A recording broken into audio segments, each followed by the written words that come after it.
Асқар Алтай 1963 жылы туылған, бас жүлдесі бар, Алаш әдеби сыйлығының лауреаты. Кішінен кеңесін жазған. Орын еттім. Яғни, сендерге шығармашылық тапсырма ретінде алсақ болады. Яғни, шығармадан кез келген бір кейіпкерді алсаңдар болады, ол басты кейіпкер болсын, қосалқы кейіпкер болсын, және оның суретін салуға болады. Одан кейін кейіпкердің ескер Кейіпкер Архат, кейіпкердің продакшншы Асқар Алтай.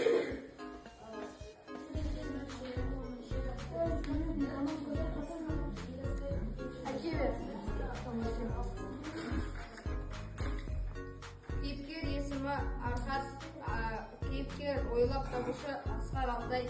Зерттелген жері шығарманың атауы прописка. Кейіпкерге қатысты негізгі белгілер. қосалқы әдісі.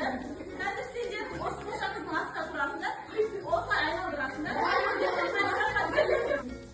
Ал 16-шы, 17-ші желтоқсанда Латвиян және ол Қазақстанның